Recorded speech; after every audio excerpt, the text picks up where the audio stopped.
वारिसुरार्चितलिङ्गं निर्मलभासितशोभितलिङ्गम् जन्मजदुःखविनाशकलिङ्गं तत्प्रणमामि सदा शिवलिङ्गम्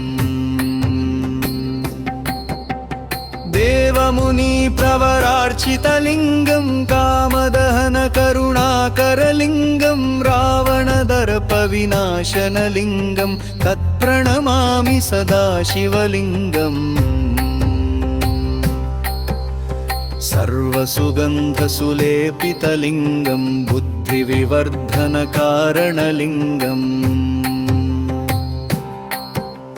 सिद्धसुरासुरवन्दितलिङ्गं तत्प्रणमामि सदा शिवलिङ्गम्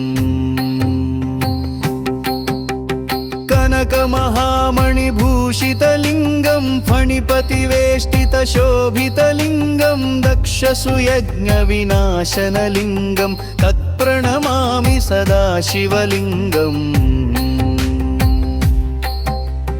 कुङ्कुमचन्दनलेपितलिङ्गं पङ्कजहारसुशोभितलिङ्गम्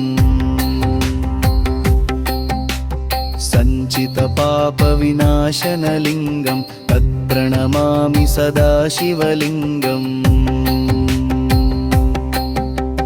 देवगणार्चितसेवितलिङ्गं भावैर्भक्तिभिरेव च लिङ्गं दिनकरकोटिप्रभाकरलिङ्गं तत्प्रणमामि सदा शिवलिङ्गम्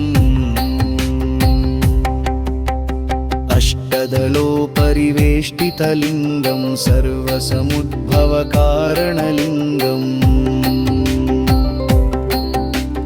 अष्टदरिद्रविनाशनलिङ्गं तत्प्रणमामि सदा शिवलिङ्गम् सुरगुरुसुरवरपूजितलिङ्गं सुरवनपुष्पसदार्चितलिङ्गं परात्परं ब्रह्म परमात्मकलिङ्गं तत्प्रणमामि सदा शिवलिङ्गम् लिङ्गाष्टकमिदं पुण्यं यः पठेत् शिव सन्निधौ शिवलोकमवाप्नोति शिवेन सह मोदते।